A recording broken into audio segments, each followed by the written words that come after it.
जेप travel के सोमनाथ के vlog में आपका स्वागत है। हमने द्वारका के बाद वेरावल तक की ट्रेन ली थी। आप बाई रोड या ट्रेन से वेरावल तक जा सकते हैं।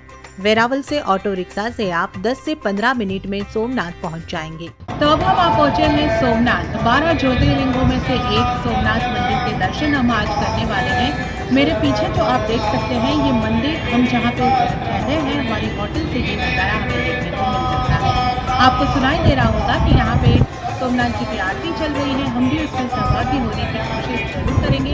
अब मोबाइल अंदर ले जाना तो अलाउड होगा नहीं, मगर मैं आपको अपना एक्सपीरियंस जरूर बताऊंगी। आइए चलते हैं। यहाँ हमने पहले सुबह 8 बजे के आसपास दर्शन के लिए गए, तो रूम से इस रास्ते से चलकर ही आप मंदिर तक पहुँच सकते हैं। देखिए, सागर दर्शन के इस कैंपस से मंदिर का कितना अच्छा नजारा दिखता है। और यहाँ से चलकर आप यहाँ तक आएंगे। यहाँ पर आपको अपने मोबाइल वगैरह लॉकर में रखने होंगे। अगर आपने रूम नहीं लिया है और आप सिर्फ दर्शन करने के लिए ही सोमनाथ आए हैं, तो आप यहाँ लॉकर में अपना सामान भी रख सकते हैं।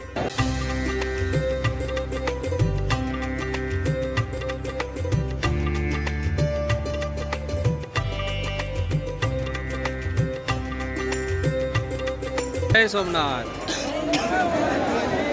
यहाँ से आपको एंट्री लेनी है और यहाँ से ये बड़ी फास्ट मूविंग लाइन से आप आगे बढ़ेंगे और ये सामने है भव्य सोमनाथ मंदिर।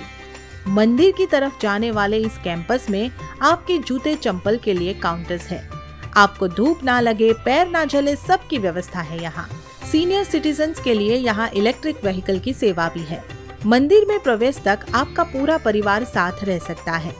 मंदिर में लेडीज जेंट्स की लाइन अलग होती है और मैं आपको बता दूं कि एग्जिट भी मंदिर में अलग अलग जगह पर होता है, तो यहाँ भी तय कर ले कि आप अपने परिवार से वापस कहाँ पे मिलेंगे। सोमनाथ मंदिर में लाइन की व्यवस्था बहुत बढ़िया है।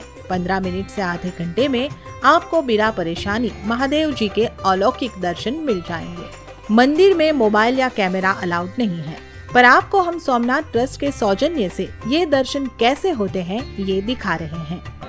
इस मंदिर में अगर आप अभिषेक या कोई और पूजा करवाना चाहते हैं तो उसके काउंटर्स यहाँ पर बने हुए हैं।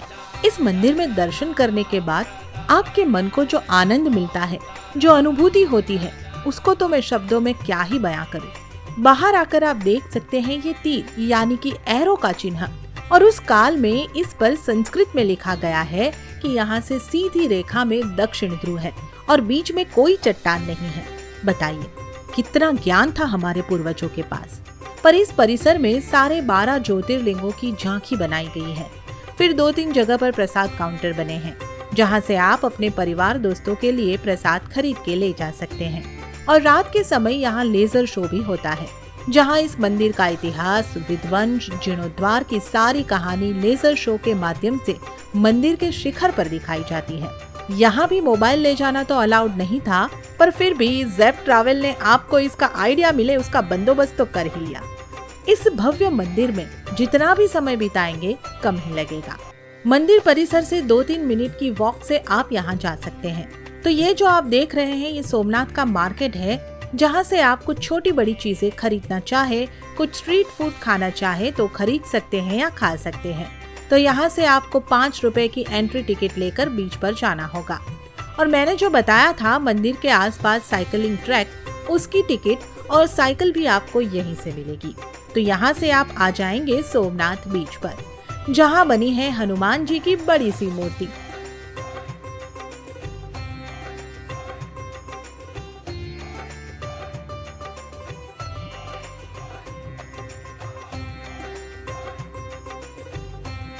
और ये देखिए यहाँ पर कितने अच्छे से सजाए हुए कैमल्स हैं। यहाँ पे आप कैमल राइड करना चाहे तो कर सकते हैं, समुंदर का मजा भी ले सकते हैं। सोमनाथ के भव्य मंदिर के सामने विशाल सागर का ये नजारा, समुद्र की उठती लहरें, किनारे पर खड़े हजारों भक्त। काफी अच्छा समय बिताया हमने सोमनाथ में।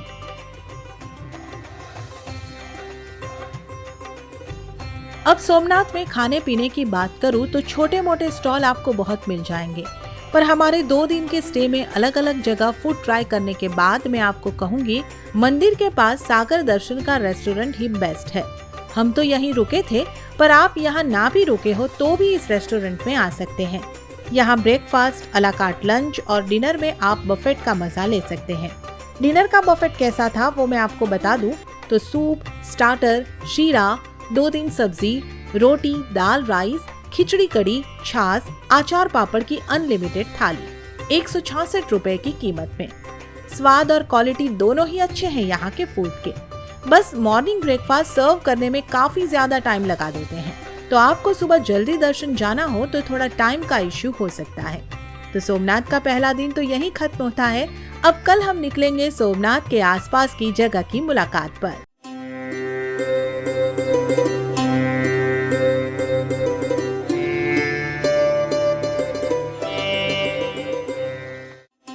सोमनाथ ज्योतिर्लिंग के दर्शन के बाद अब दूसरे दिन हमने सोमनाथ वेरावल के बाकी मंदिरों के दर्शन का प्लान बनाया। तो पहले तो सोमनाथ मंदिर के बिल्कुल सामने अहल्याबाई द्वारा निर्मित महादेव जी के पुराने मंदिर के दर्शन किए और यहाँ पर हमने पूजा और अभिषेक भी किया।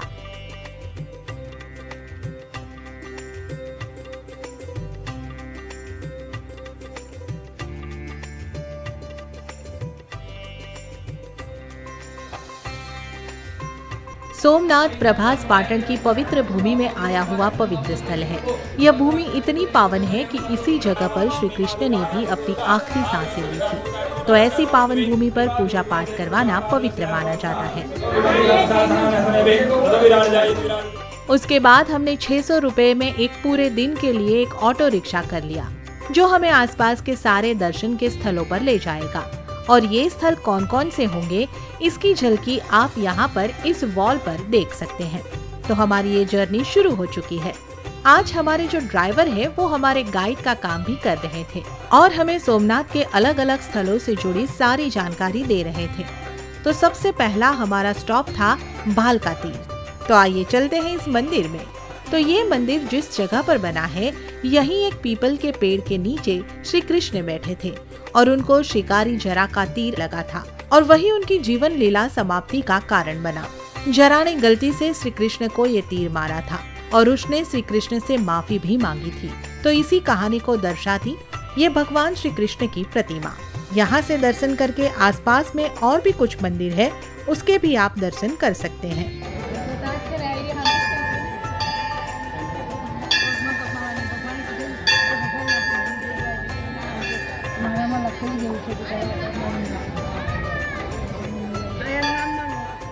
फिर हम पहुंच गए समुद्र के किनारे बने इस प्राचीन भीड़भंजन महादेव मंदिर। यहाँ से दर्शन करके हम आगे पहुंचे बाणगंगा। ऐसा नजारा तो शायद ही आपको सोमनाथ के अलावा कहीं और देखने को मिले। यहाँ शिवलिंग का अभिषेक खुद दरिया देव करते हैं। यहाँ शिवलिंग तक थोड़ा संभल कर जाए और यहाँ भोलेनाथ का जलाभिषेक कीजिए प्रकृति के साथ। प्रकृति के सर्जक की आराधना करने का इससे बेहतर जरिया और क्या ही हो सकता है। हमने यहाँ अच्छा खासा समय बिताया। फिर हम पहुँचे वैणेश्वर टेम्पल। ये देखिए, इस शिवलिंग के दर्शन हम आपको करवा रहे हैं। ये शिवलिंग 2 हिस्सों में विभाजित हुआ हो या जोड़ा गया हो ऐसा लग रहा है, पर इसकी पौराणिक कहानी ये है कि यहाँ की राजकुमारी वेणी ने मोहम्मद गजनी से बचने के लिए यहाँ प्रभु से सहाय मांगी थी और इस शिवलिंग ने उसे अपने में समाविष्ट कर लिया था। और फिर इस शिवलिंग को तोड़े जाने की बहुत कोशिश हुई, मगर गजनी के सैनिक ये कर नहीं पाए। शिवलिंग को खंडित करने के बहुत सारे सबूत आप देख सकते हैं। फिर हम पहुंचे त्रिवेणी संगम, जहां हिरन, कपिला और सरस्वती तीनों नदियों का संगम माना जाता है। यहाँ पर मरणोपरांत की क्रियाकर्म किए जाते हैं। माना जाता है कि ऐसा करने से दिवंगत आत्मा को मोक्ष मिलता है।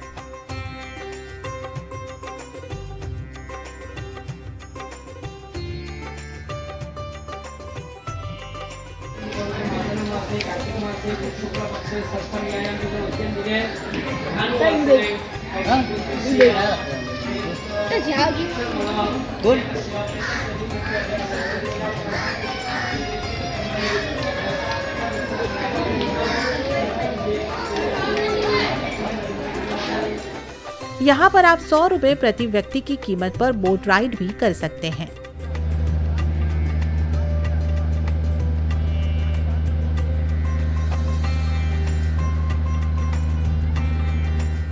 अगला स्टॉप था गीता मंदिर। ये एक बड़ा परिसर है जहाँ गीता मंदिर है, लक्ष्मी नारायण मंदिर है और भी कई मंदिर है और मुख्य श्री कृष्ण की चरण पादुका यहाँ पर है।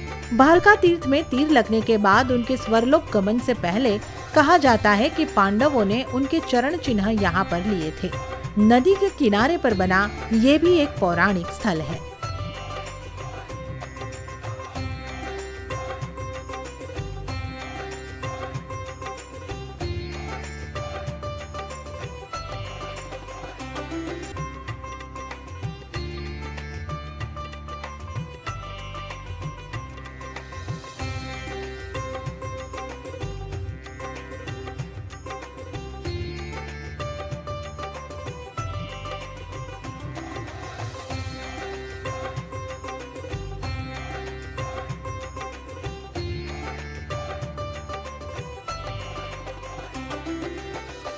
फिर हम गए सूर्य मंदिर।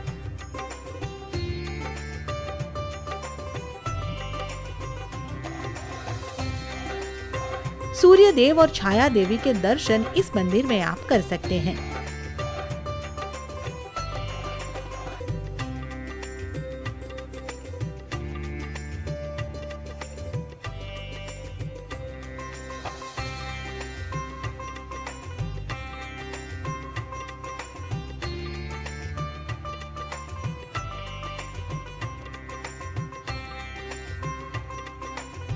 और यहाँ एक कुंड भी है।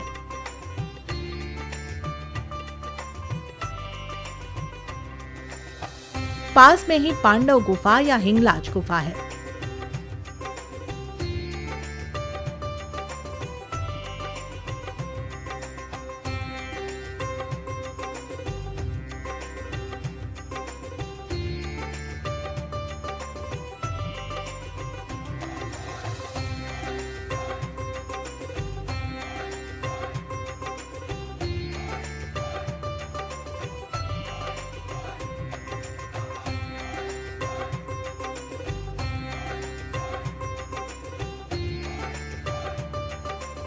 पर अब हम बहुत थक चुके थे और भूख भी काफी लग रही थी, तो हमने हमारे ऑटो रिक्शा ड्राइवर कम गाइड जी से ये कहा कि भाई अब अच्छी जगह पर खाना खाएंगे, और हम पहुंच गए माधव लंच हॉल। यहाँ भी अनलिमिटेड काठियावाड़ी थाली का कॉन्सेप्ट है।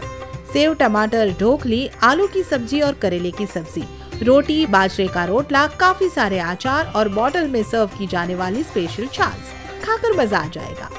इस थाली की कीमत थी 150 रुपए। तो यादगार दिन रहा हमारा सोमनाथ में। आइए अब आपसे मिलवा देती हूँ हमारे रिक्शा ड्राइवर जो हमारे गाइड भी थे, सब्बीर जी से। पेशेंस के साथ वो हमारे साथ पूरा दिन रहे और उन्होंने सारी हिंदू धर्म की जानकारी हमें दी। उनका नंबर शेयर कर रही हूँ, अगर आप भी सोमनाथ जाए तो उन्हें कॉल कर सकते हैं। फिर हमने शाम को सफारी रिसोर्ट में आराम किया और रात की हमारी ट्रेन थी, तो फिर हम पहुँचे वेरावल स्टेशन। आशा करती हूँ ज़ेप ट्रैवल का ये वीडियो आपको अच्छा लगा होगा। लाइक करना मत भूलिएगा। नहीं सब्सक्राइब किया है तो सब्सक्राइब भी जरूर कीजिएगा।